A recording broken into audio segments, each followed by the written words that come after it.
100 conceptos filosóficos. Primera parte. La alegoría de la caverna. Imagina que llevas toda tu vida encadenado en el fondo de una cueva oscura. No puedes girar la cabeza. Lo único que ves son sombras proyectadas en la pared frente a ti. Sombras de objetos que pasan detrás tuyo, iluminados por una hoguera que nunca has visto directamente. Para ti, esas sombras son la realidad. No conoces otra cosa. Son tu mundo entero. Ahora imagina que alguien te libera. Te obliga a darte la vuelta. Y por primera vez ves el fuego. Te arden los ojos. Luego te arrastra hacia arriba, hacia la salida de la caverna. Y sales al mundo exterior. El sol te ciega. Todo es demasiado brillante, demasiado intenso. Pero poco a poco, tus ojos se adaptan y descubres un mundo de colores, formas y una complejidad que jamás imaginaste. Esto es lo que Platón nos planteó hace más de 2000 años. Para él, la mayoría de nosotros vivimos como esos prisioneros. Confundimos las apariencias con la verdad. Las sombras son nuestras opiniones, nuestros prejuicios, lo que la sociedad nos dice que es real.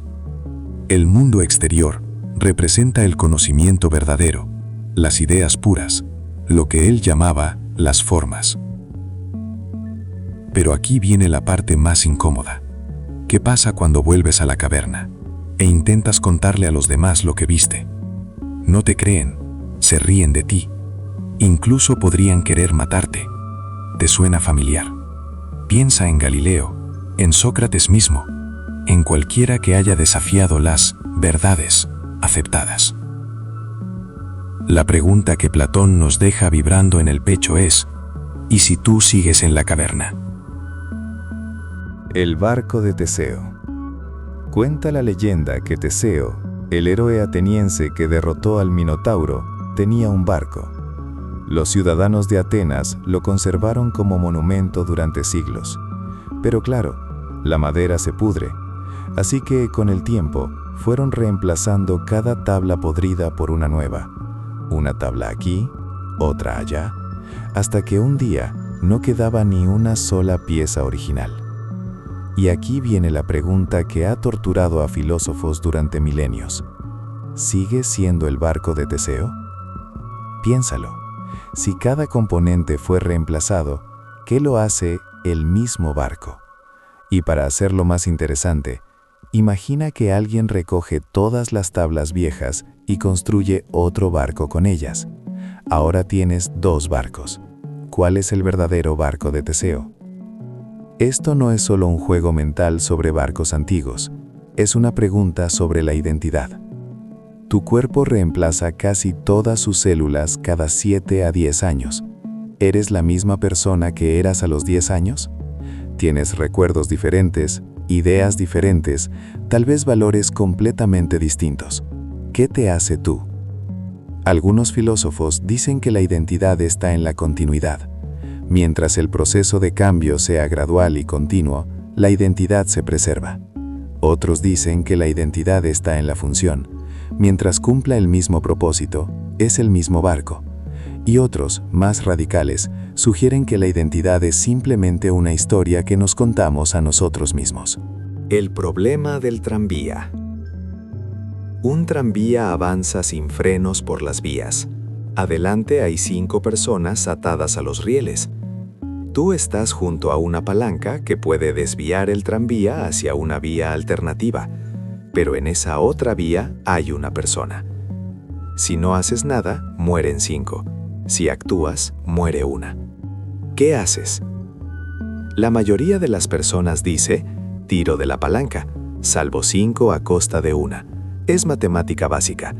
Y en cierto modo, eso es pensar como un utilitarista. Lo que importa es el resultado, el mayor bien para el mayor número. Pero ahora cambiemos el escenario. Estás en un puente sobre las vías. El tranvía se acerca hacia 5 personas. A tu lado hay un hombre muy corpulento. Si lo empujas, su cuerpo detendrá el tranvía y salvará a las 5 personas. ¿Lo empujas? De repente la matemática ya no se siente tan clara, ¿verdad? El resultado es idéntico, una vida por 5, pero algo en nuestro interior se revela. Empujar a alguien con tus propias manos se siente moralmente diferente a tirar de una palanca. Y eso es precisamente lo que este experimento mental, propuesto por la filósofa Philippa Foot en 1967, nos revela.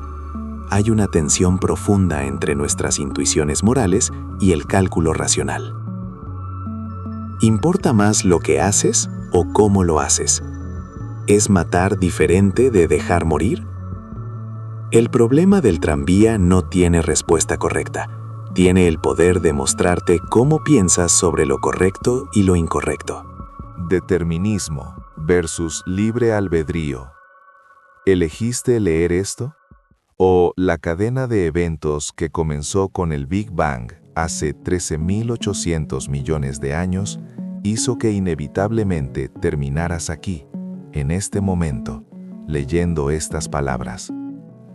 El determinismo sostiene que cada evento del universo, incluyendo cada pensamiento tuyo, cada decisión, cada parpadeo, es el resultado inevitable de causas anteriores.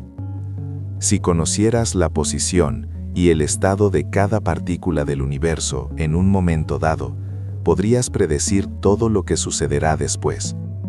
El científico Pierre-Simon Laplace imaginó un demonio hipotético capaz de hacer exactamente eso, un ser que, con información completa, podría calcular el futuro entero del cosmos. En ese escenario, tu sensación de elegir es una ilusión muy convincente. Del otro lado está el libre albedrío, la idea de que somos agentes genuinos, capaces de tomar decisiones que no están predeterminadas. Que cuando eliges entre café y té por la mañana, realmente podrías haber elegido cualquiera de los dos.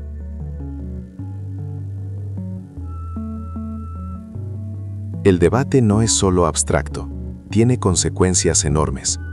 Si no existe el libre albedrío, ¿tiene sentido castigar a los criminales?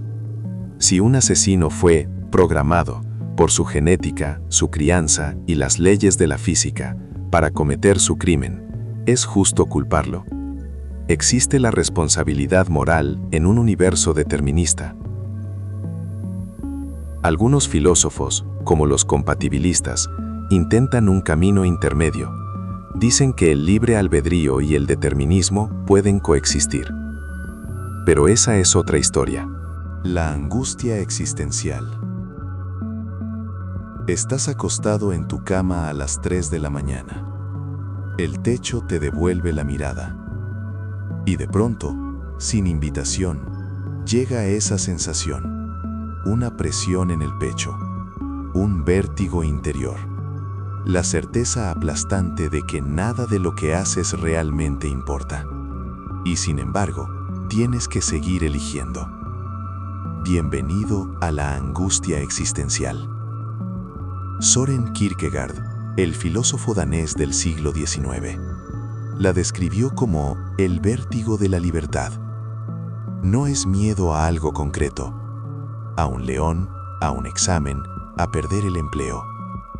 Es algo más profundo.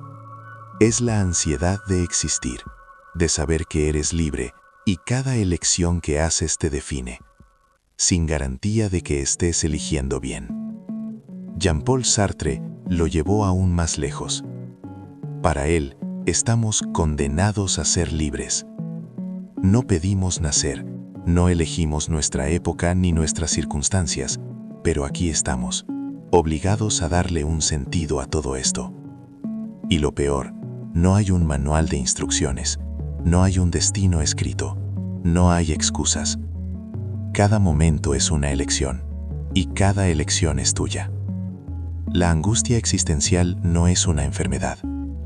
Es, según los existencialistas, la prueba de que estás despierto, de que has dejado de vivir en piloto automático y has mirado de frente la realidad de tu libertad radical. Nihilismo. Nada importa. Dos palabras que resumen una de las corrientes filosóficas más provocadoras y malentendidas de la historia.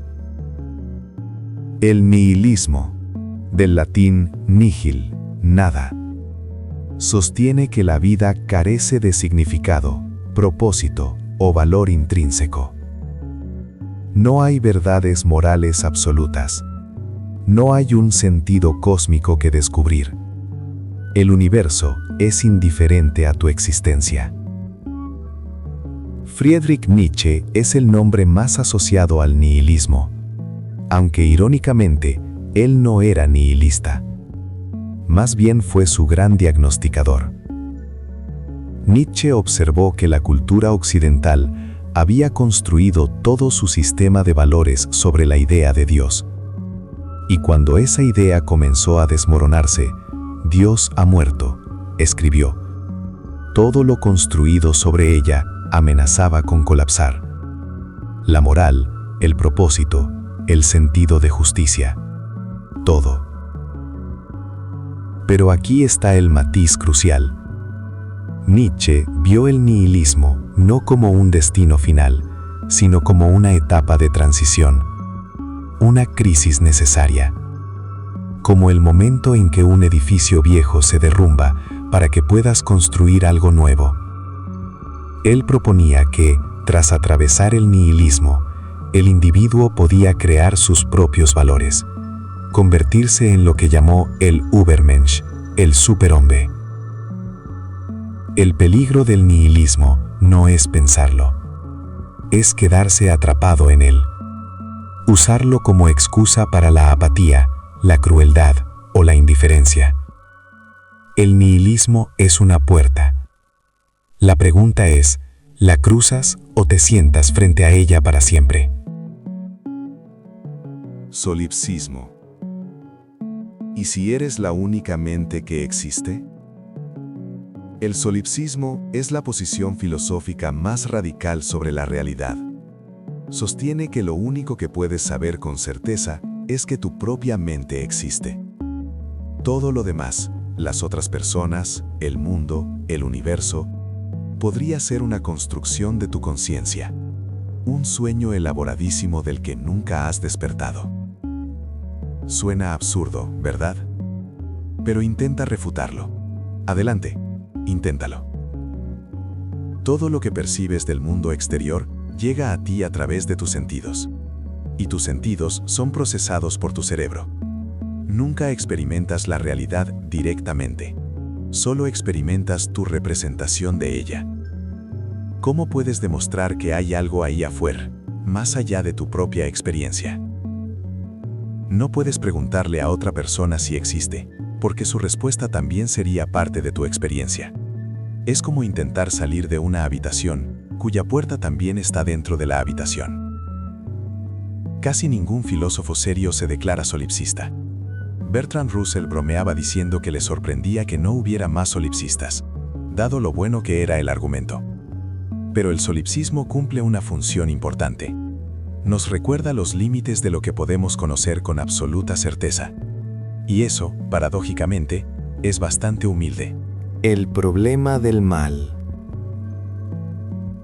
Si Dios es todopoderoso, todo lo puede. Si Dios es omnisciente, todo lo sabe. Si Dios es bondadoso, quiere evitar el sufrimiento. Entonces, ¿por qué existe el mal? Este es el problema del mal y ha sido la piedra en el zapato de la teología durante miles de años. Epicuro lo formuló con una claridad demoledora en el siglo III a.C. Si Dios quiere prevenir el mal, pero no puede, no es omnipotente. Si puede, pero no quiere, no es bondadoso. Si puede y quiere, ¿de dónde viene el mal? Y si ni puede ni quiere, ¿por qué llamarlo Dios? A lo largo de la historia, los teólogos han intentado responder con lo que se conoce como teodiceas, justificaciones de Dios frente al mal. San Agustín dijo que el mal no es una cosa en sí, sino la ausencia de bien, como la oscuridad es ausencia de luz.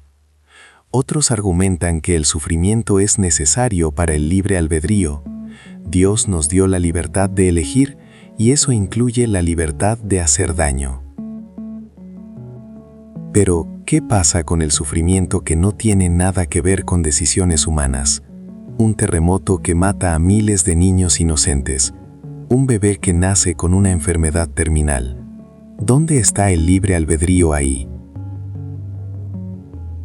El problema del mal no demuestra que Dios no exista, pero sí exige que quien crea en un Dios bueno y todopoderoso ofrezca una explicación convincente, y hasta ahora ninguna ha dejado satisfecho a todo el mundo.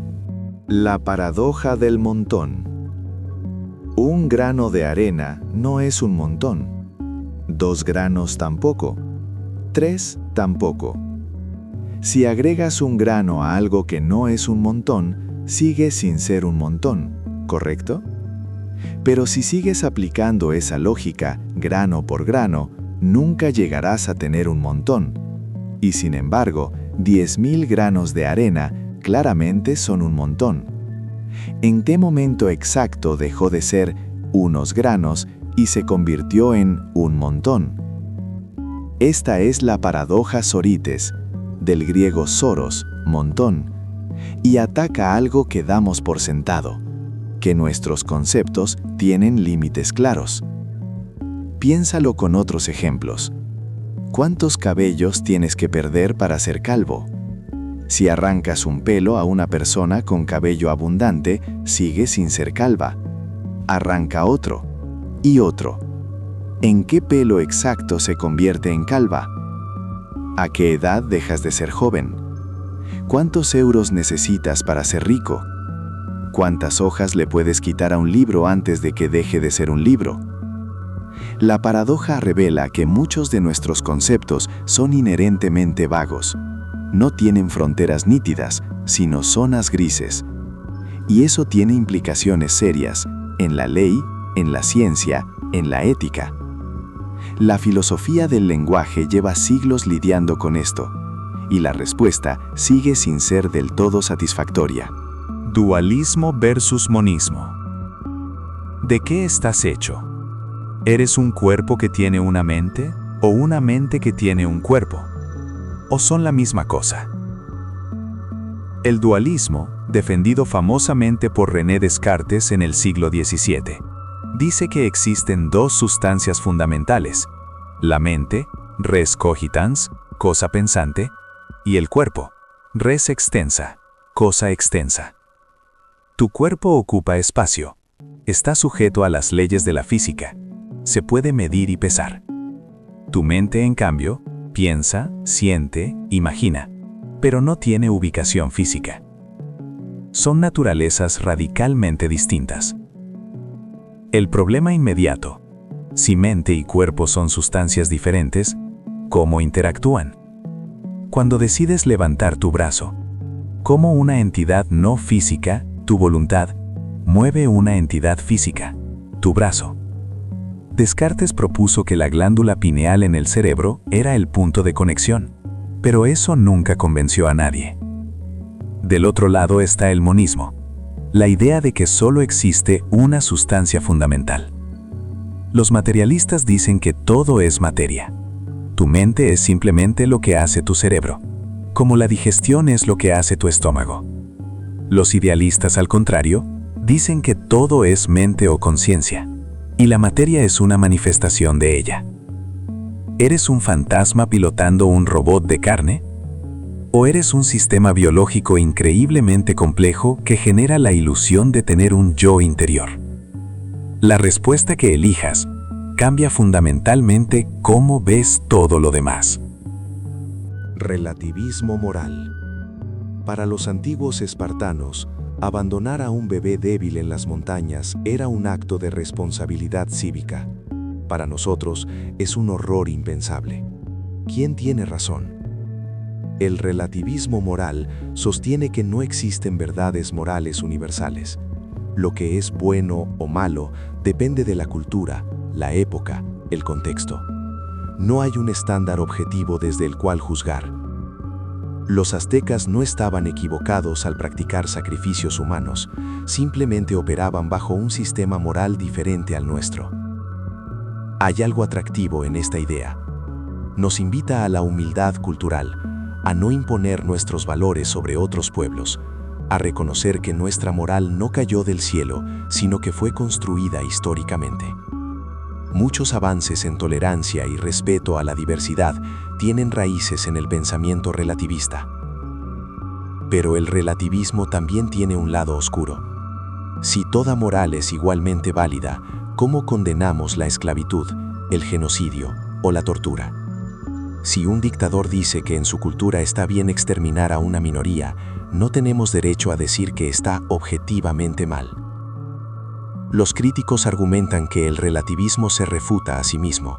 Decir no hay verdades morales universales es en sí mismo una afirmación que pretende ser universalmente verdadera.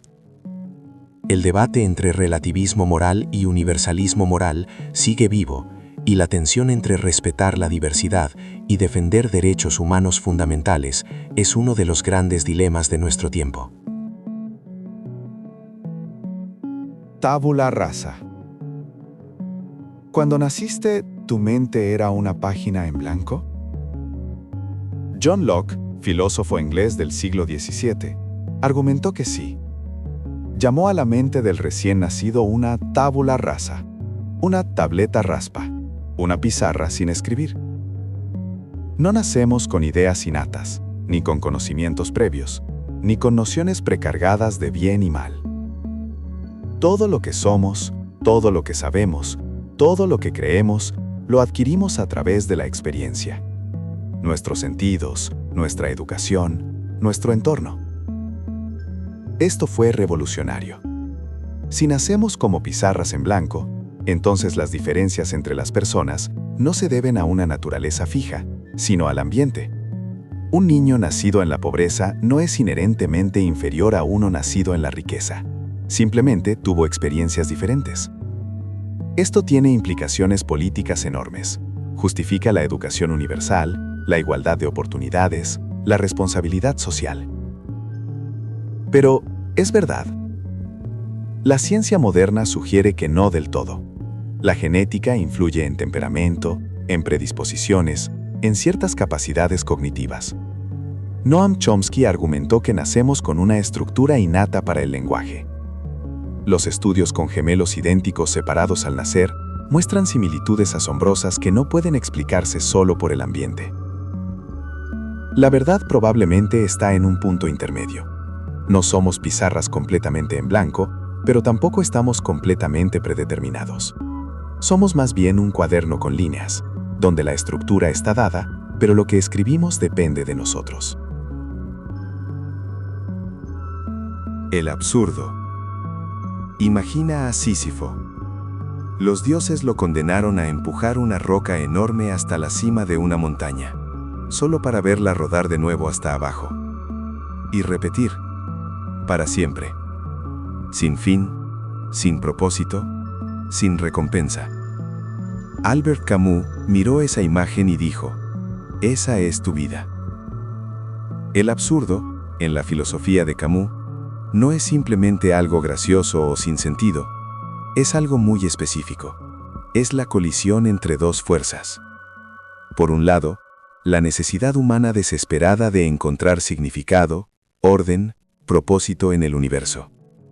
Por el otro, el silencio total del universo, que no ofrece ninguna respuesta. No es que la vida no tenga sentido, es que busca sentido con todo tu ser en un cosmos que permanece obstinadamente mudo. Ese choque, esa frustración cósmica, es el absurdo. Camus propuso 3 respuestas posibles. La primera, el suicidio, pero la rechazó como rendición. La segunda, el salto de fe religioso, pero la consideró escapismo, una forma de negar el absurdo en lugar de enfrentarlo. La tercera, la suya, la rebelión. Aceptar que la vida no tiene sentido inherente y vivirla plenamente de todas formas. Abrazar cada momento, cada experiencia, cada placer, cada dolor. Y por eso escribió la frase más desafiante de la filosofía del siglo XX.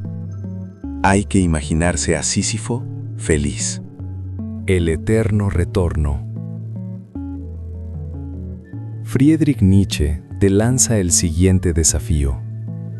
Imagina que un demonio se te aparece una noche y te dice que la vida que has vivido, cada momento de alegría, cada instante de dolor, cada aburrimiento, cada humillación, cada beso, cada pérdida, la vivirás exactamente igual, una y otra vez, por toda la eternidad, sin cambios, sin mejoras. El mismo almuerzo del martes pasado, la misma discusión, el mismo error, infinitamente. ¿Cómo reaccionarías? Si esa idea te llena de desesperación, Nietzsche diría que no estás viviendo como deberías. Pero si pudieras decir, sí, una vez más, entonces has alcanzado la afirmación suprema de la vida. El eterno retorno no es tanto una teoría cosmológica, aunque Nietzsche coqueteó con la idea de que el universo podría ser cíclico, como un test existencial. Es la prueba definitiva de si amas tu vida lo suficiente como para repetirla eternamente. Es también una herramienta práctica brutalmente honesta. Antes de cada decisión, pregúntate, ¿querría vivir esto infinitas veces? Si la respuesta es no, quizá deberías elegir de otra manera. Nietzsche lo consideró su idea más pesada, más grave, más importante. No un consuelo, sino un peso, das größte Schwergewicht, el peso más grande. La pregunta es si ese peso te aplasta o te fortalece. La teoría del contrato social. ¿Por qué obedeces las leyes? ¿Por qué no sales a la calle y tomas lo que quieres por la fuerza? La respuesta, según la teoría del contrato social, es que, explícita o implícitamente, has hecho un trato. Tú renuncias a cierta libertad absoluta, la libertad de robar, matar, hacer lo que te dé la gana, a cambio de que la sociedad te proteja, te ofrezca orden y haga posible la convivencia. Thomas Hobbes, en el siglo XVII, pintó el escenario más sombrío. Sin un contrato social, dijo, la vida humana sería solitaria, pobre, desagradable, brutal y corta. En el estado de naturaleza, cada uno lucha contra todos. Por puro instinto de supervivencia, aceptamos someternos a un soberano poderoso que imponga el orden. John Locke fue más optimista. Para él, el contrato protege derechos que ya tenemos naturalmente: vida, libertad, propiedad. Y si el gobierno los viola, el pueblo tiene derecho a rebelarse. Jean-Jacques Rousseau añadió otro giro. En el estado de naturaleza, éramos libres y buenos. Es la civilización la que nos corrompe. El contrato social debería reflejar la voluntad general del pueblo. ¿Cuándo firmaste tú este contrato? Nunca, literalmente. Y esa es una de las críticas más fuertes. ¿Cómo puede obligarte un acuerdo que nunca aceptaste conscientemente? Pero cada vez que pagas impuestos, conduces por la derecha o respetas una fila, estás honrando un pacto invisible que hace posible la vida en sociedad. El velo de ignorancia. Imagina que tienes que diseñar las reglas de una sociedad desde cero, pero hay una condición. No sabes qué lugar ocuparás en ella. No sabes si serás rico o pobre, hombre o mujer, sano o enfermo, de una minoría o de la mayoría.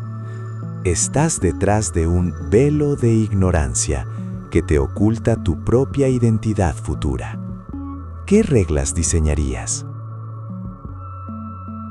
Este es el experimento mental que John Rawls propuso en 1971 en su obra Una teoría de la justicia, y es devastadoramente efectivo.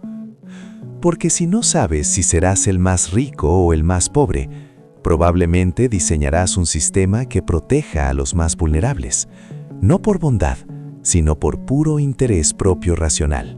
¿Podrías ser tú?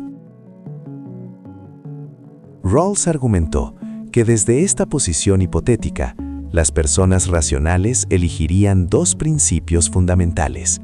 Primero, libertades básicas iguales para todos, libertad de expresión, de religión, de asociación. Segundo, las desigualdades económicas solo se justifican si benefician a los más desfavorecidos. El velo de ignorancia es un antídoto contra el sesgo. Es fácil diseñar sistemas que te beneficien cuando sabes quién eres. El verdadero test de justicia es diseñar un sistema en el que estarías dispuesto a ocupar cualquier posición, incluida la peor. El problema del ser y el deber ser. La guillotina de Hume.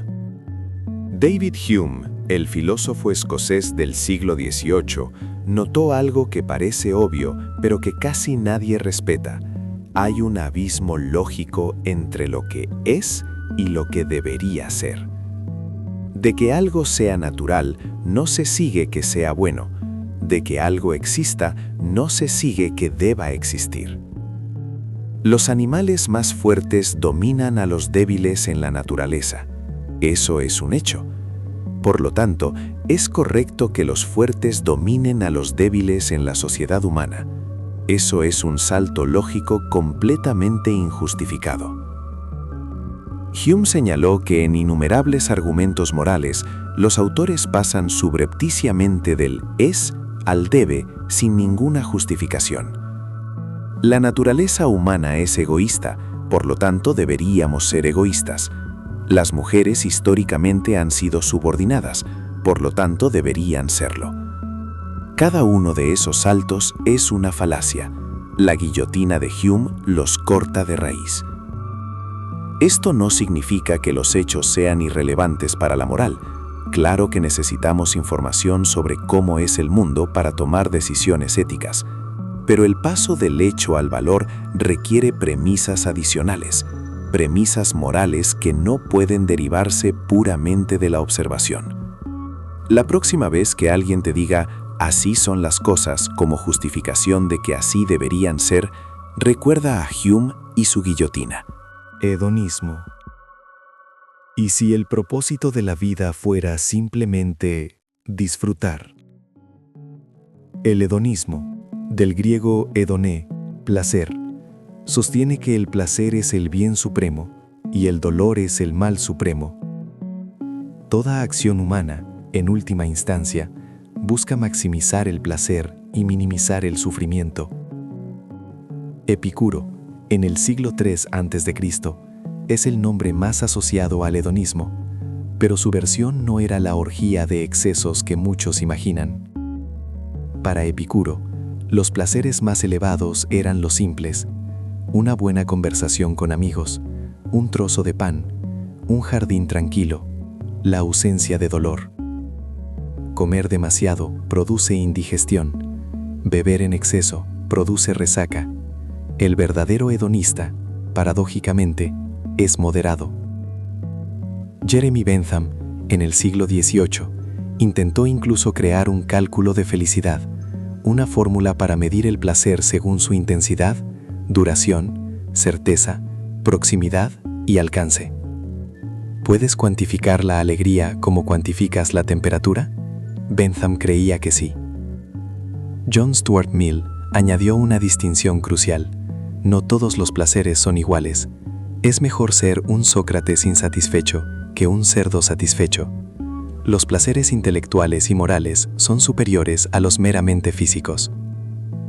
La gran pregunta al hedonismo ¿es el placer realmente todo lo que importa? ¿Sacrificarías verdad, justicia y significado a cambio de felicidad constante? Si pudieras conectarte a una máquina que te diera placer eterno, ¿lo harías? Spoiler, eso viene más adelante. La apuesta de Pascal. Blaise Pascal, genio matemático y filósofo francés del siglo XVII, propuso lo que podría ser el argumento más pragmático a favor de creer en Dios. No se trata de evidencia, lógica o fe. Se trata de apostar bien. Así va el razonamiento. O Dios existe o no existe.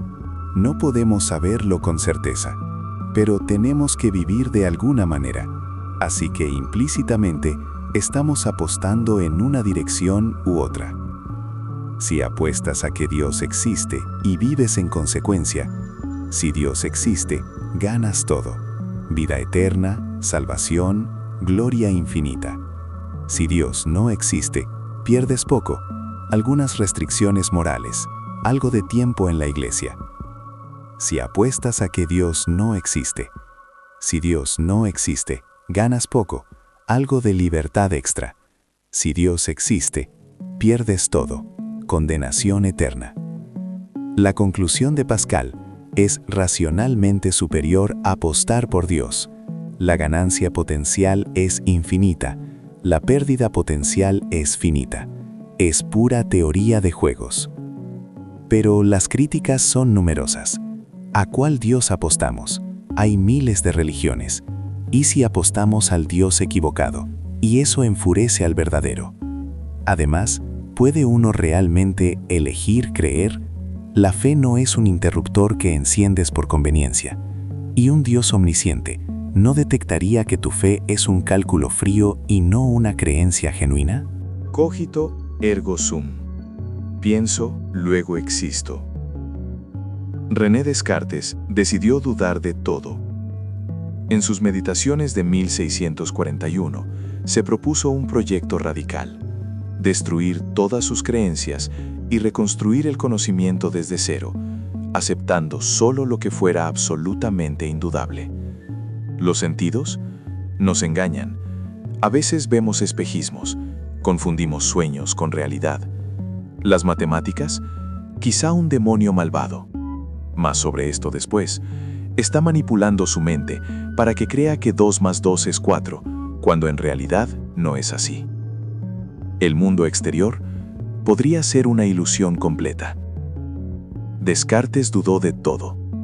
Y cuando llegó al fondo absoluto de la duda, encontró una cosa que no podía dudar: el hecho de que estaba dudando. Para dudar, necesitaba pensar. Y para pensar, necesitaba existir. Cogito ergo sum. Pienso, luego existo. Incluso si todo es una ilusión, incluso si un demonio omnipotente me engaña en todo, no puede engañarme sobre mi propia existencia, porque para ser engañado, tengo que existir. Es el punto fijo de Arquímedes de la filosofía, el suelo firme sobre el cual Descartes intentó reconstruir todo el edificio del conocimiento. No te dice qué eres, ni cómo eres, ni dónde estás, solo que eres. Y eso, en un universo de incertidumbre, ya es bastante. El dilema de Eutifrón. Platón puso en boca de Sócrates una de las preguntas más incómodas de la historia de la religión. ¿Algo es bueno porque Dios lo ordena? ¿O Dios lo ordena porque es bueno? Parece una diferencia sutil, pero es un terremoto. Si lo bueno es bueno porque Dios lo dice, entonces la moralidad es arbitraria. Dios podría haber decretado que la tortura de inocentes es buena, y sería buena. La bondad no tendría un contenido real. Sería simplemente lo que a Dios se le ocurrió. Hoy dice, no matarás. Mañana podría decir lo contrario. Si Dios ordena lo bueno porque es bueno, entonces existe un estándar de bondad independiente de Dios. La bondad existe por sí misma, y Dios simplemente la reconoce y la transmite. Pero si la moralidad es independiente de Dios, ¿para qué necesitamos a Dios como fundamento moral? Cualquiera de los dos cuernos del dilema es problemático para la teología tradicional. Los teólogos han intentado escapar argumentando que la bondad es parte de la naturaleza esencial de Dios, que Dios no elige lo bueno ni se somete a ello, sino que es la bondad misma. Pero los críticos responden que eso es simplemente reformular el problema sin resolverlo. 2400 años después, el dilema sigue abierto. El justo medio, la doctrina del término medio. Aristóteles, el alumno más brillante de Platón, tenía una receta para la virtud: ni demasiado poco. La doctrina del justo medio sostiene que cada virtud es un punto de equilibrio entre dos extremos viciosos. El coraje, por ejemplo, es el punto medio entre la cobardía, defecto de valentía, y la temeridad, exceso de valentía. La generosidad está entre la avaricia y la prodigalidad. No es una regla matemática simple. No se trata de encontrar el punto medio exacto como en una regla. El justo medio es relativo a cada persona y situación. Lo que es valentía para un bombero experimentado puede ser temeridad para un civil sin entrenamiento. Para Aristóteles, la virtud no es algo que naces sabiendo, es un hábito. Te vuelves valiente practicando actos de valentía. Te vuelves generoso practicando la generosidad. La ética no es un conjunto de reglas a memorizar, sino un carácter a desarrollar, como un músculo. Esta idea sigue siendo extraordinariamente práctica. ¿Eres demasiado sumiso o demasiado agresivo? El justo medio es la asertividad. ¿Trabajas demasiado o demasiado poco? El justo medio es la diligencia equilibrada. La virtud, para Aristóteles, no está en los extremos heroicos, sino en la consistencia cotidiana del equilibrio. La navaja de Ockham.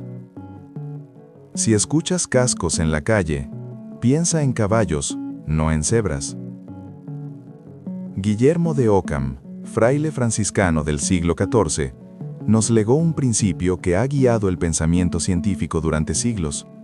Entre dos explicaciones que dan cuenta de los mismos hechos, la más simple suele ser la correcta, o más técnicamente, no se deben multiplicar las entidades sin necesidad. El gato tiró el vaso de la mesa, o una conspiración de fantasmas invisibles coordinó un ataque telequinético contra tu vajilla.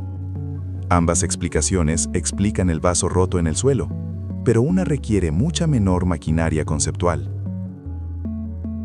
La navaja de Ockham no dice que la explicación simple siempre sea verdadera. A veces la realidad es complicada. La mecánica cuántica es todo menos simple, y sin embargo, es nuestra mejor descripción de la realidad subatómica. Pero el principio nos dice que no debemos añadir complejidad innecesaria. Es una herramienta de pensamiento poderosísima, en ciencia, en medicina, en la vida cotidiana. Antes de buscar una explicación elaborada por qué tu pareja no respondió tu mensaje, considera la más simple, tal vez está ocupada. La elegancia intelectual reside en la simplicidad. No expliques con 10 lo que puedes explicar con 1. El principio de razón suficiente. ¿Por qué hay algo en vez de nada? Gottfried Wilhelm Leibniz, el genio alemán del siglo XVII que coinventó el cálculo, formuló un principio que parece inocente, pero tiene consecuencias enormes. Para todo lo que existe, debe haber una razón suficiente de por qué existe, y de por qué es así, y no de otra manera. Nada sucede porque sí. Todo tiene una explicación. Si una pelota rueda por la mesa, algo la empujó. Si el universo existe, algo lo causó o lo justifica. Si las leyes de la física son las que son, debe haber una razón por la cual no son diferentes. Leibniz usó este principio para argumentar la existencia de Dios. El universo físico no contiene en sí mismo la razón de su propia existencia.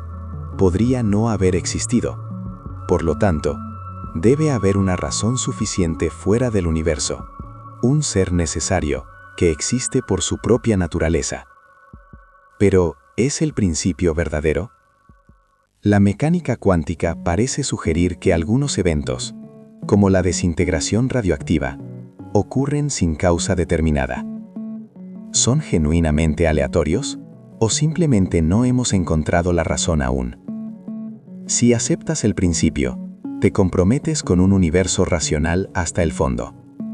Si lo rechazas, aceptas que hay cosas que simplemente son, sin razón ni explicación. Ambas opciones son vertiginosas. El problema de Gettier. Durante más de 2000 años, filósofos aceptaron la definición de conocimiento de Platón. Conocimiento es creencia verdadera justificada. Para saber algo, necesitas 3 cosas: creerlo, que sea verdad y tener buenas razones para creerlo. En 1963, un joven filósofo llamado Edmund Gettier publicó un artículo de apenas 3 páginas que demolió esta definición. El artículo más corto y más destructivo en la historia de la filosofía. El ejemplo clásico. Imagina que ves lo que parece ser una oveja en un campo. ¿Crees que hay una oveja en el campo? De hecho, hay una oveja en el campo. Y tu creencia está justificada. Viste algo que parecía una oveja. Pero lo que viste era en realidad un perro disfrazado de oveja. La oveja real estaba detrás de una colina, fuera de tu vista. Tu creencia era verdadera, estaba justificada. Pero, ¿realmente sabías que había una oveja? La mayoría diría que no. Tuviste suerte. Acertaste por las razones equivocadas. Los casos Gettier muestran que la creencia verdadera justificada no es suficiente para el conocimiento. Falta algo. ¿Pero qué? Esa pregunta desató una avalancha de propuestas en epistemología. La condición de no derrota, el requisito de fiabilidad, el rastreo causal. 60 años después, aún no hay consenso. El imperativo categórico. Immanuel Kant, el meticuloso filósofo de Königsberg, que según la leyenda nunca se alejó más de 15 kilómetros de su ciudad natal, propuso una fórmula moral de alcance universal, el imperativo categórico. Su formulación más famosa dice: actúa solo según aquella máxima por la cual puedas al mismo tiempo querer que se convierta en ley universal. Traducido, antes de hacer algo, pregúntate, ¿qué pasaría si todo el mundo hiciera esto? Si la respuesta es un caos, no lo hagas. ¿Puedo mentir para salir de un apuro? Imagina que todo el mundo mintiera siempre. La comunicación se destruiría, la confianza desaparecería, y mentir perdería incluso su utilidad, porque nadie creería a nadie. La mentira universal se autodestruye. Por lo tanto, mentir está mal, siempre, sin excepciones. Esa es la belleza y el problema de Kant. Su sistema es absoluto. No hay excepciones, no hay depende del contexto. Mentirle a un asesino que busca a tu amigo para matarlo sigue siendo moralmente incorrecto según Kant. Muchos encuentran eso absurdo. Kant formuló también otra versión. Trata a la humanidad, tanto en tu persona como en la de cualquier otro, siempre como un fin, y nunca meramente como un medio. Las personas no son herramientas, tienen dignidad intrínseca. El problema mente-cuerpo. Pellízcate el brazo. Sientes dolor. Ahora la pregunta: ¿qué es el dolor? Es fácil describir lo que pasa físicamente. Receptores nerviosos envían señales eléctricas a través de neuronas hasta el cerebro, donde se procesan en regiones específicas. Eso es neurofisiología. Pero la experiencia del dolor, ese algo que se siente doloroso, esa cualidad subjetiva, ¿dónde está eso en las neuronas? El problema mente-cuerpo es la pregunta de cómo se relaciona la experiencia consciente subjetiva con los procesos físicos del cerebro. ¿Cómo es posible que 1,5 kilos de materia gris y húmeda genere la sinfonía de Beethoven, el amor por tu hijo, la ansiedad de un domingo por la noche? Los fisicalistas dicen que la mente es simplemente lo que hace el cerebro. No hay misterio real, solo complejidad que aún no comprendemos del todo. Los dualistas dicen que la mente es algo adicional, algo que no se reduce a la materia. Pero incluso entre los fisicalistas, hay un problema persistente: los qualia, las cualidades subjetivas de la experiencia. ¿Por qué el rojo se ve rojo? ¿Por qué la música suena como suena para ti?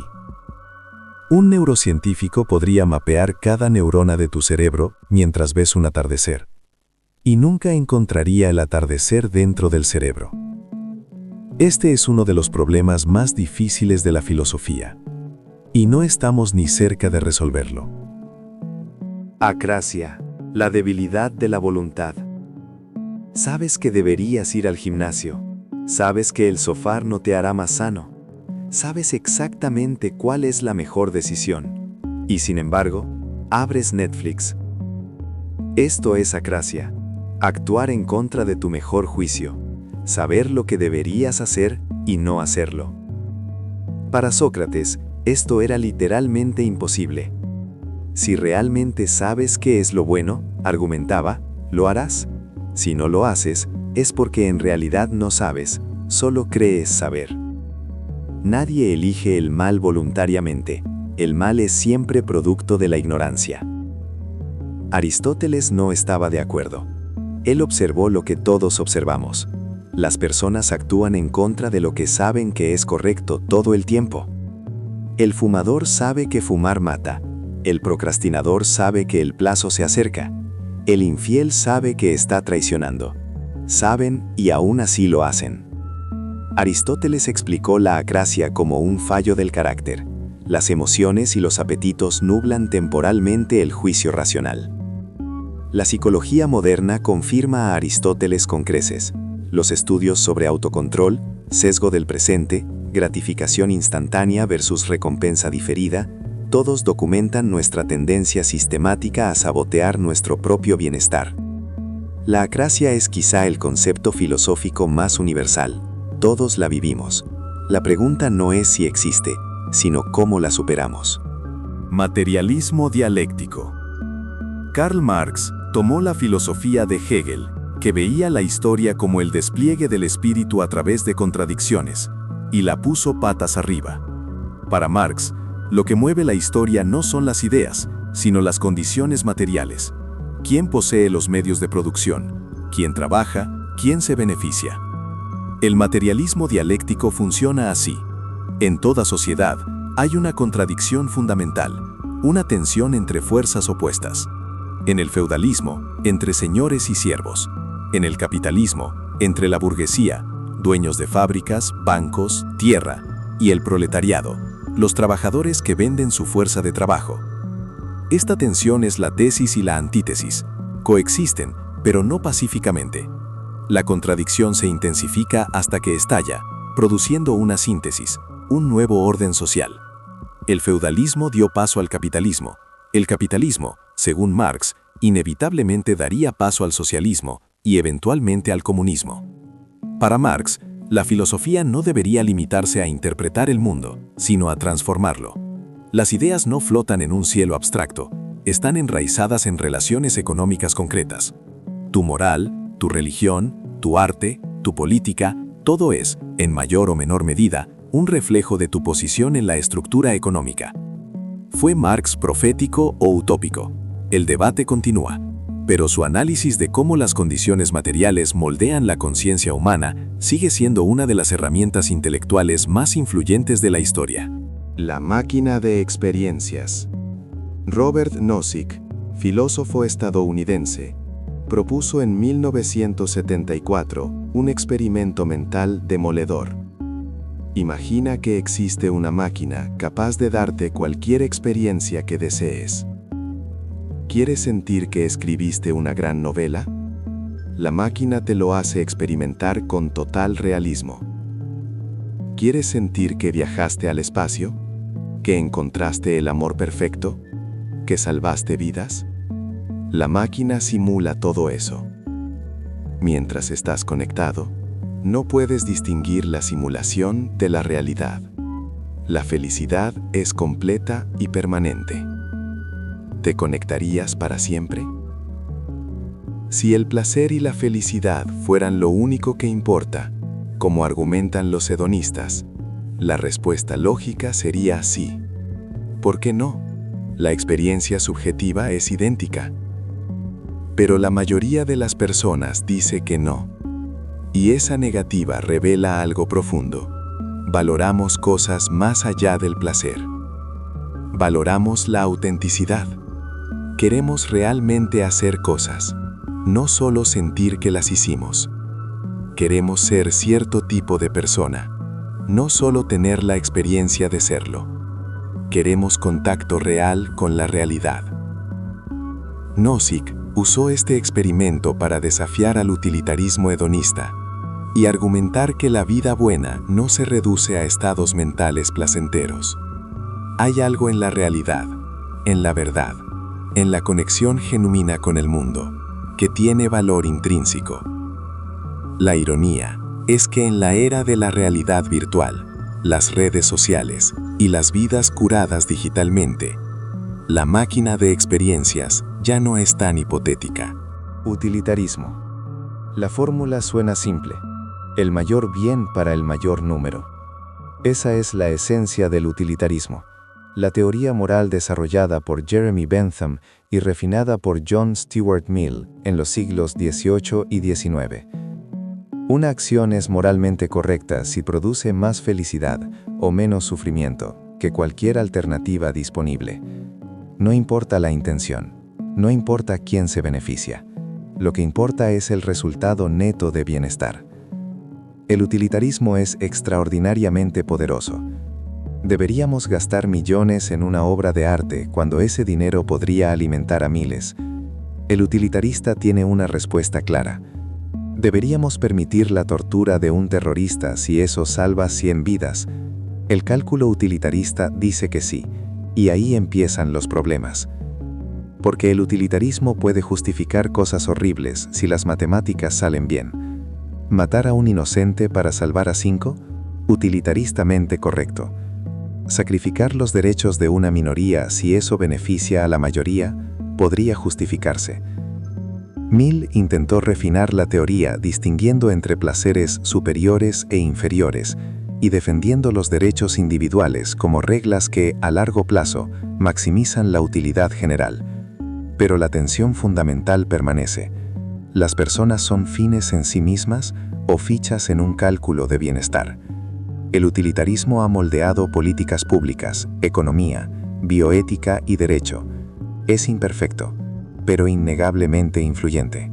Las paradojas de Zenón. Zenón de Elea, en el siglo V a.C., propuso una serie de paradojas que hicieron que matemáticos y filósofos perdieran el sueño durante más de 2000 años. La más famosa, Aquiles y la tortuga. Aquiles, el guerrero más rápido de Grecia, compite en una carrera contra una tortuga. Le da ventaja. La tortuga parte primero. Cuando Aquiles llega al punto donde estaba la tortuga, ella ha avanzado un poco. Cuando llega a ese nuevo punto, la tortuga ha avanzado otro poco, y así infinitamente. Aquiles siempre está cerrando la brecha, pero la tortuga siempre está un poquito adelante. Lógicamente, Aquiles nunca la alcanza. Otra paradoja, la dicotomía. Para cruzar una habitación, primero debes recorrer la mitad. Pero antes, la mitad de esa mitad. Y antes, la mitad de esa mitad. Hay infinitos puntos intermedios. Para llegar a cualquier lugar, debes completar infinitas tareas, lo cual es imposible. Por lo tanto, el movimiento es imposible. Obviamente, Aquiles alcanza a la tortuga. Obviamente, cruzamos habitaciones. Pero explicar por qué la lógica de Zenón falla resultó sorprendentemente difícil. Solo con el desarrollo del cálculo infinitesimal, y el concepto de series convergentes, se pudo formalizar que una suma infinita puede tener un resultado finito. Zenón nos enseñó que la intuición y la lógica no siempre coinciden, y que el infinito es mucho más extraño de lo que parece. El principio antrópico. El universo parece sospechosamente diseñado para que existamos. Si la fuerza nuclear fuerte fuera un 2% diferente, los átomos no se formarían. Si la constante cosmológica fuera ligeramente mayor, el universo se habría expandido demasiado rápido para que se formaran galaxias. Si la carga del electrón fuera diferente, la química como la conocemos no existiría. Los números parecen afinados con precisión quirúrgica. El principio antrópico señala que las propiedades del universo deben ser compatibles con la existencia de observadores conscientes, porque, bueno, estamos aquí para observarlas. En su versión débil es casi tautológico. Solo podemos observar un universo que permita nuestra existencia. Si las constantes fueran diferentes, no estaríamos aquí para preguntar por qué son como son. Es un sesgo de selección cósmico. En su versión fuerte, sugiere algo más profundo. El universo debe tener propiedades que permitan la vida consciente en algún momento. Esto roza lo teleológico, la idea de que el universo tiene un propósito. Algunos usan el principio para argumentar a favor del diseño inteligente. Otros proponen el multiverso. Si existen infinitos universos con diferentes constantes, no es sorprendente que al menos uno tenga las condiciones adecuadas para la vida. Simplemente estamos en ese. ¿Somos el propósito del cosmos o un accidente afortunado en un océano de posibilidades? La paradoja del mentiroso. Esta oración es falsa. Léela de nuevo. Si es verdadera, entonces lo que dice es correcto. Es falsa. Pero si es falsa, entonces lo que dice es incorrecto, lo cual significa que es verdadera. Verdadera si es falsa, falsa si es verdadera. Sin escapatoria. La paradoja del mentiroso tiene más de 2500 años. Se atribuye a Epiménides de Creta, quien supuestamente dijo: todos los cretenses son mentirosos. Siendo el mismo cretense, estaba mintiendo o diciendo la verdad. No es un simple juego de palabras. Esta paradoja ha tenido consecuencias profundas en la lógica y las matemáticas. Kurt Gödel se inspiró en ella para sus teoremas de incompletitud, que veremos más adelante, que demostraron que hay verdades matemáticas que no pueden ser probadas dentro de su propio sistema. Alfred Tarski mostró que un lenguaje no puede definir su propia verdad sin generar paradojas. Necesitas un metalenguaje, un lenguaje sobre el lenguaje, para hablar de verdad. La paradoja del mentiroso nos muestra que la autorreferencia, un sistema que habla de sí mismo, puede generar agujeros negros lógicos de los que no hay salida elegante. El problema de la inducción. Cada mañana de tu vida, el sol ha salido. ¿Saldrá mañana? Obvio que sí, dices. Pero David Hume te pregunta, ¿por qué estás tan seguro? El problema de la inducción cuestiona la base misma del razonamiento científico. La inducción es el proceso de derivar conclusiones generales a partir de observaciones particulares. Has visto 1000 cisnes blancos, así que concluyes, todos los cisnes son blancos. Pero, ¿qué garantiza que el cisne 1001 no será negro? De hecho, los cisnes negros existen, en Australia. Hume señaló que la inducción depende de una suposición que no puede ser demostrada, que el futuro se parecerá al pasado, que la naturaleza es uniforme. Pero, ¿cómo justificas esa suposición? ¿Diciendo que en el pasado la naturaleza siempre ha sido uniforme? Eso es usar la inducción para justificar la inducción, un razonamiento circular. No estamos diciendo que la ciencia no funcione. funciona espectacularmente bien. Pero su fundamento lógico tiene una grieta que nunca se ha reparado del todo. Cada ley científica, cada predicción, cada certeza empírica descansa sobre la fe, sí, fe, de que las regularidades observadas continuarán. Hume no propuso abandonar la inducción. Solo nos pidió que fuéramos honestos sobre sus límites. Falsacionismo. Karl Popper, filósofo de la ciencia del siglo XX, propuso una solución elegante al problema de la inducción.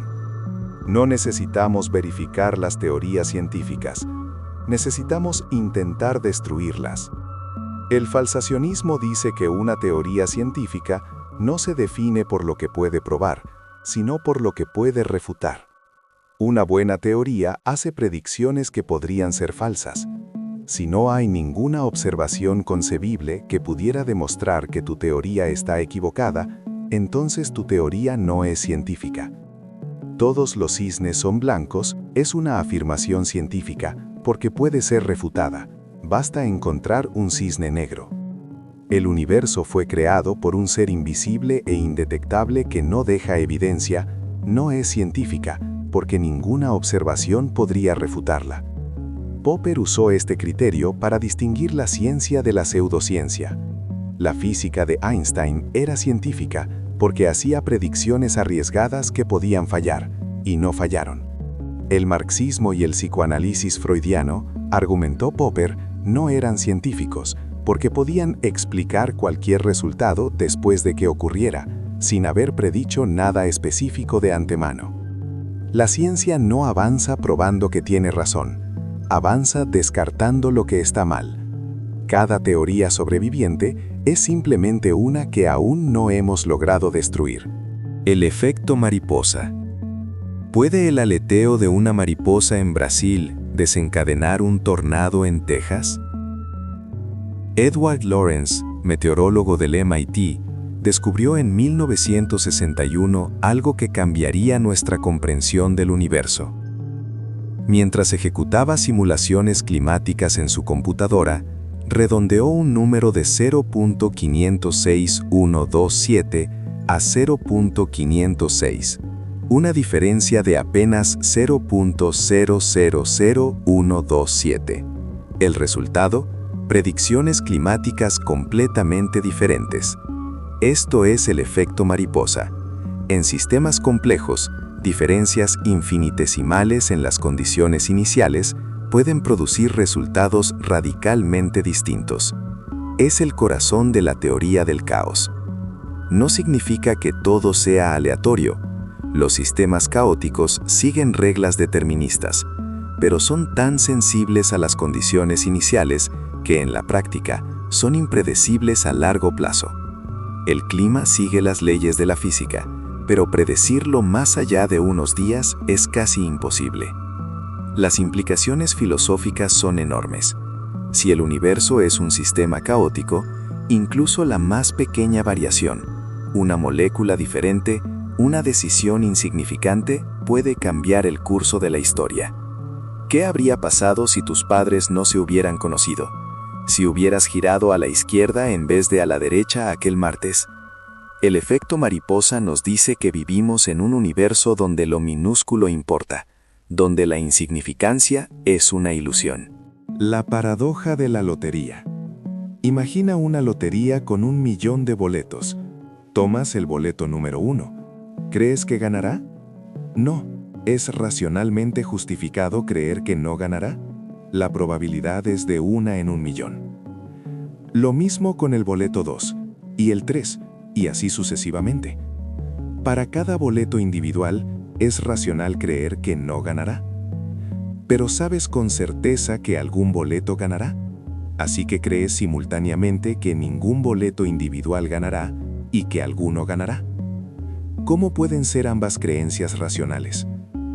La paradoja de la lotería, formulada por Henry Keiberg en 1961, expone una grieta en nuestra comprensión de la racionalidad y la justificación. Si puedes justificar la creencia de que cada boleto individual perderá, y la racionalidad permite combinar creencias justificadas, entonces puedes justificar una creencia que sabes que es falsa. Ningún boleto ganará. Esto se llama el problema de la clausura de la justificación. La idea de que si crees justificadamente en A y crees justificadamente en B, entonces estás justificado en creer en A más B. La paradoja sugiere que esta regla, aparentemente obvia, falla. Las implicaciones van más allá de las loterías. Afectan a la ciencia, a la ley, a cualquier sistema donde tomamos decisiones basadas en probabilidades altas pero no absolutas. El asno de Buridán. Un burro tiene hambre y sed. A su izquierda, un montón de heno. A su derecha, un cubo de agua. Ambos están a exactamente la misma distancia. El burro, siendo perfectamente racional, no tiene ninguna razón para elegir uno sobre otro. Según la lógica pura, un agente racional sin razón para preferir A sobre B no puede elegir. El burro se queda paralizado y muere de hambre y sed entre la abundancia.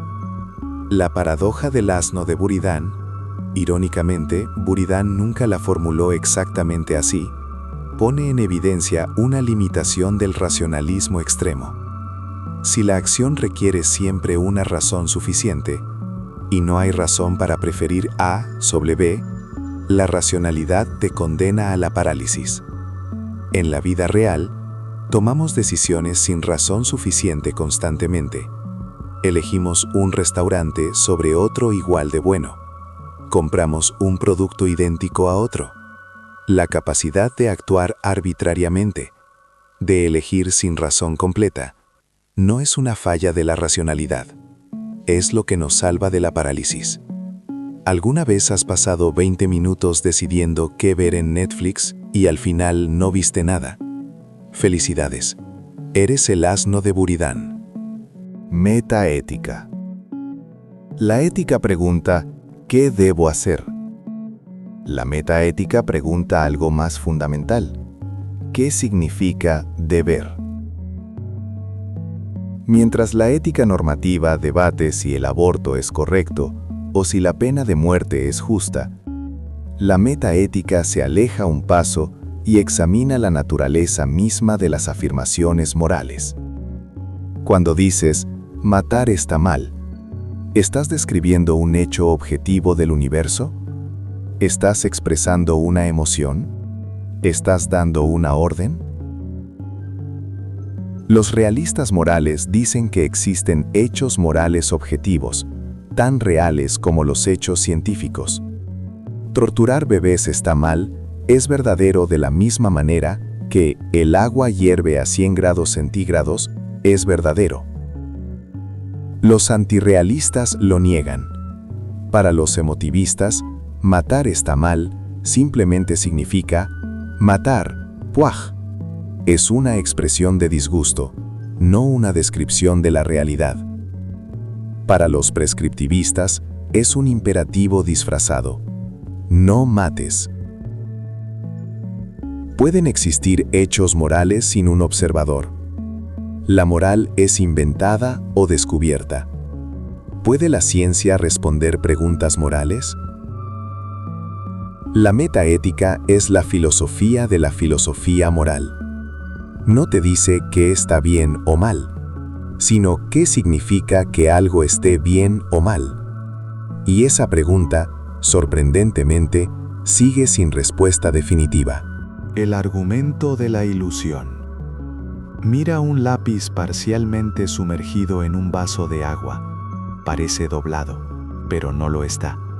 Tus sentidos te están mintiendo. El argumento de la ilusión utiliza este tipo de experiencias perceptivas erróneas para cuestionar la fiabilidad de los sentidos como fuente de conocimiento. Si tus sentidos pueden engañarte sobre un simple lápiz, ¿cómo puedes confiar en que te dan información precisa sobre cualquier cosa? Los filósofos que desarrollaron este argumento, desde los antiguos griegos hasta los empiristas modernos, señalan que en la ilusión, tu experiencia subjetiva es real, realmente ves algo doblado, pero no corresponde a la realidad.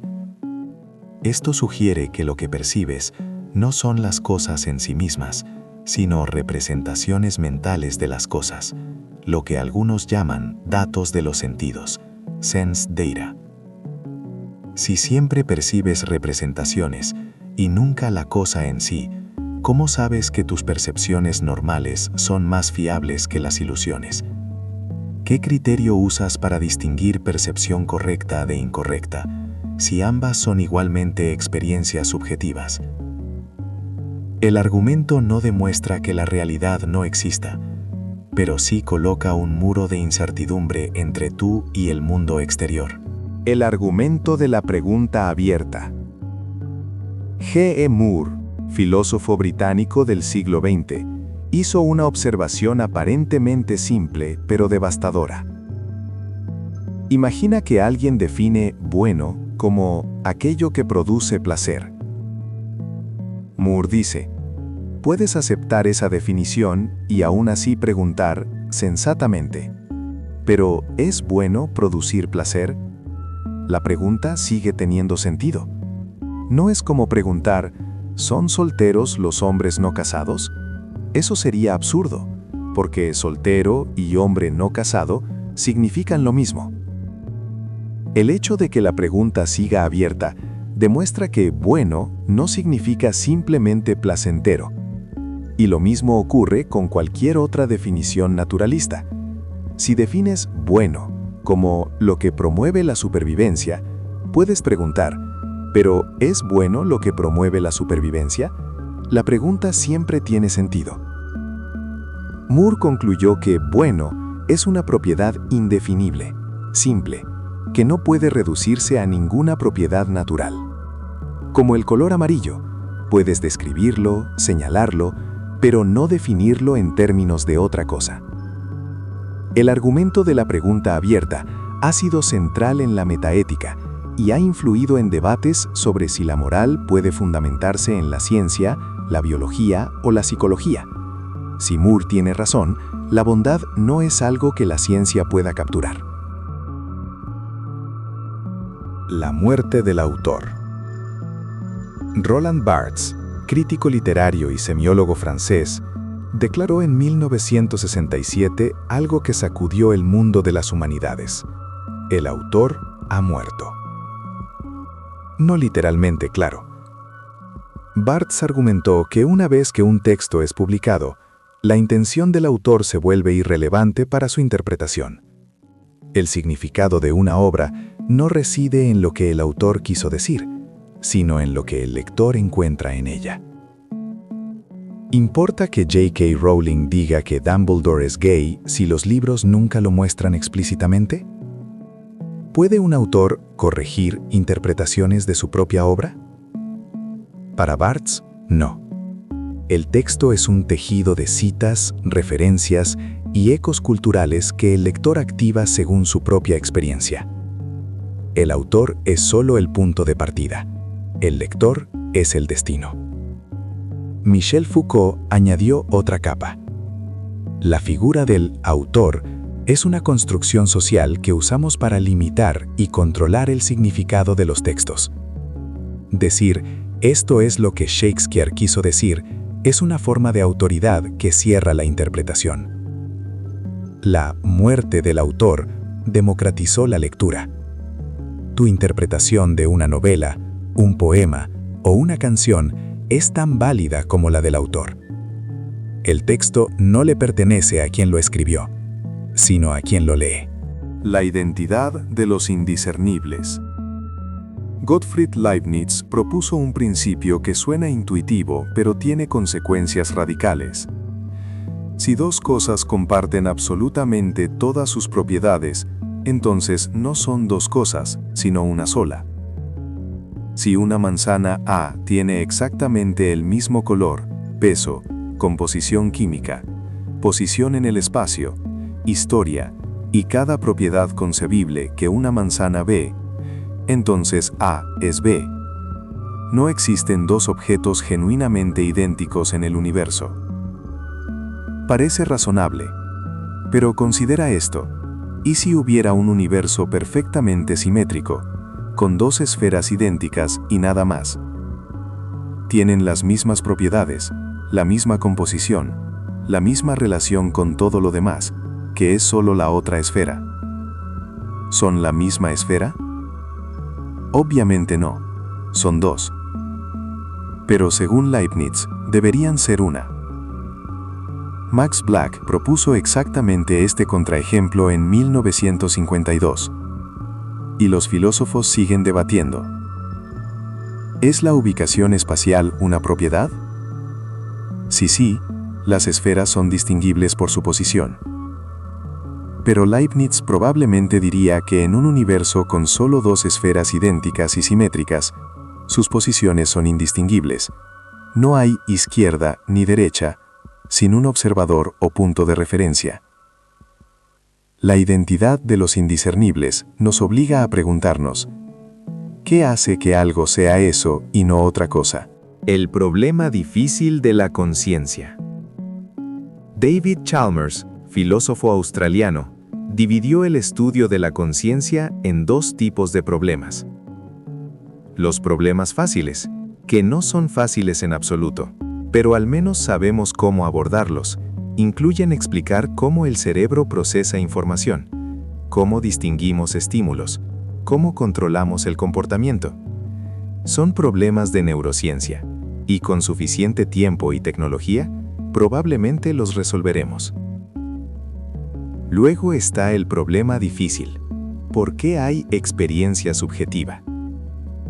¿Por qué el procesamiento de información en tu cerebro va acompañado de un algo que se siente? ¿Por qué ver el color rojo se siente de alguna manera? ¿Por qué no somos simplemente robots biológicos que procesan información en la oscuridad, sin experiencia interior? Un supercomputador puede procesar más datos que tu cerebro, pero, presumiblemente, no experimenta nada. No hay algo que es ser un supercomputador. ¿Por qué hay algo que es ser tú? Chalmers argumenta que ninguna explicación puramente física puede dar cuenta de la conciencia subjetiva, porque los hechos físicos no implican lógicamente la existencia de experiencia. Podrías conocer cada dato sobre cómo tu cerebro procesa el color rojo y aún no saber cómo se siente ver rojo. Este es quizás el mayor misterio sin resolver de la filosofía y la ciencia. ¿Cómo la materia da origen a la mente? La hipótesis Gaia. James Lovelock, químico e inventor británico, propuso en los años 70 una idea que los científicos recibieron con escepticismo y los ecologistas con entusiasmo. La Tierra no es simplemente un planeta con vida encima. La Tierra se comporta como un organismo viviente. La hipótesis Gaia, nombrada por la diosa griega de la Tierra, sostiene que la biosfera y los componentes no vivientes del planeta, atmósfera, océanos, suelo, forman un sistema autorregulado que mantiene las condiciones necesarias para la vida. ¿Por qué la composición de la atmósfera ha permanecido relativamente estable durante millones de años, cuando debería haber cambiado drásticamente por procesos químicos? ¿Por qué la temperatura de la Tierra se ha mantenido en un rango habitable, a pesar de que el Sol se ha vuelto un 30% más brillante desde que surgió la vida? Lovelock argumentó que la propia vida regula estas condiciones, como un termostato planetario. Los críticos señalan que la Tierra no tiene un sistema nervioso, no se reproduce, no evoluciona como un organismo individual. La autorregulación podría ser un efecto emergente, no intencional. Pero la hipótesis transformó cómo pensamos sobre el planeta, ya no como un escenario inerte donde la vida simplemente ocurre, sino como un sistema interconectado, donde la vida moldea activamente su propio entorno. El problema del polizón. Imagina que tu vecindario decide organizarse para pagar un guardia de seguridad nocturno. Todos contribuyen, excepto tú. Pero tú también te beneficias de la seguridad, porque el guardia protege todo el barrio. Disfrutas del beneficio sin pagar el costo. Eres un polizón. El problema del polizón surge cuando individuos pueden beneficiarse de un bien colectivo sin contribuir a su mantenimiento. Y es devastador, porque si todos razonan como el polizón, nadie contribuye y el bien colectivo desaparece. ¿Por qué pagar impuestos si puedes evadirlos y aún así usar las carreteras? ¿Por qué reducir tus emisiones de CO2 si tu contribución individual es insignificante? ¿Por qué votar si tu voto individual casi nunca decide una elección? Mancur Olson analizó esto en La lógica de la acción colectiva, 1965, y mostró que los grandes grupos son especialmente vulnerables. Cuanto más grande es el grupo, menor es la contribución individual percibida y mayor la tentación de ser polizón. Las soluciones incluyen regulación estatal, impuestos obligatorios, incentivos, recompensas por contribuir, sanciones sociales, vergüenza pública y normas culturales. Pero el problema fundamental permanece. La racionalidad individual puede destruir el bien colectivo. La hipótesis de la simulación. ¿Y si todo esto, tu vida, el mundo, el universo entero, fuera un programa de computadora? Nick Bostrom, filósofo de Oxford, formalizó este argumento en 2003. Su razonamiento es inquietantemente lógico. Si las civilizaciones avanzadas pueden crear simulaciones indistinguibles de la realidad, algo que parece tecnológicamente plausible, y si al menos algunas de esas civilizaciones eligen hacerlo, entonces, el número de seres simulados superaría enormemente al número de seres reales. Si hay 1.000 millones de simulaciones corriendo, cada una con 1.000 millones de habitantes conscientes, y solo una realidad base, la probabilidad de que tú estés en la realidad base y no en una simulación es astronómicamente baja. Estadísticamente, probablemente eres simulado. Elon Musk ha dicho que la probabilidad de estar en la realidad base es de 1 en 1.000 millones. Los videojuegos pasaron de Pong a mundos fotorrealistas en 40 años. ¿Qué tendremos en 1.000 años? En 1.000.000. Las objeciones existen. Quizá la simulación perfecta es físicamente imposible. Quizá las civilizaciones avanzadas eligen no simular. Quizá la conciencia no puede ser simulada. Pero lo más perturbador, ¿cómo lo sabrías? Si la simulación es perfecta, no hay experimento que pueda detectarla desde dentro. Escepticismo.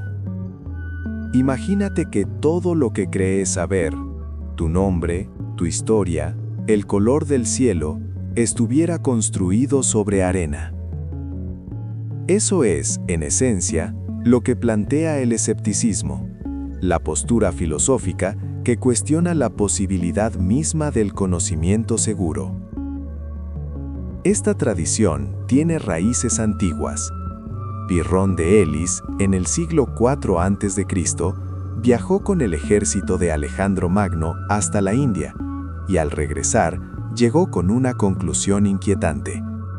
Sobre cualquier tema se pueden dar argumentos igualmente válidos a favor y en contra. La consecuencia lógica: suspender el juicio, no afirmar nada. Pirrón supuestamente vivía de acuerdo con esta filosofía. No se alteraba por nada, porque nada podía ser conocido con certeza. Siglos después, Sexto Empírico sistematizó los argumentos escépticos en obras que dormirían en bibliotecas hasta que el Renacimiento las despertó, provocando una crisis intelectual enorme. ¿Cómo podemos saber algo? El escepticismo no es simplemente dudar de todo, como un adolescente rebelde. Es una herramienta filosófica tremendamente poderosa. Descartes lo usó como método. Dudó de absolutamente todo hasta encontrar algo indudable. Hume lo llevó a sus consecuencias más radicales, cuestionando la causalidad misma. Hoy, el escepticismo sigue vivo. Cada vez que un científico exige evidencia, cada vez que cuestionas una noticia, estás ejerciendo un músculo escéptico. La pregunta que queda flotando es, ¿podemos escapar de la duda? ¿O es la duda lo único de lo que podemos estar seguros? Eternismo versus presentismo. ¿El pasado todavía existe? ¿El futuro ya está ahí, esperándote? La respuesta depende de a qué filósofo le preguntes. Para el presentismo, solo existe el presente, el momento exacto en el que estás leyendo esto. El ayer ya se desvaneció en la nada. El mañana aún no es real. Solo hay un delgadísimo instante llamado ahora, y es lo único que tiene existencia genuina. El eternismo, en cambio, propone algo mucho más extraño y fascinante. Pasado, presente y futuro son igualmente reales. El universo no es una película que se proyecta fotograma a fotograma, sino más bien una película que ya existe completa en el rollo. Tu nacimiento sigue existiendo. Tu muerte ya existe. Simplemente estás en un punto particular de esa línea. Esta idea no es solo especulación de filósofos con demasiado tiempo libre. La teoría de la relatividad de Einstein le dio un respaldo inesperado al eternismo. En relatividad no existe un ahora universal. Lo que es simultáneo para un observador no lo es para otro que se mueve a diferente velocidad. Si no hay un presente absoluto, ¿cómo puede el presentismo sostenerse? Pensalo de esta manera. Si el eternismo es correcto, la muerte no es una desaparición, sino simplemente un borde de tu extensión en el tiempo. Seguís existiendo en tu cumpleaños de 5 años, como una ciudad sigue existiendo aunque vos ya no estés ahí. ¿Consolador o aterrador? Eso ya es cosa tuya.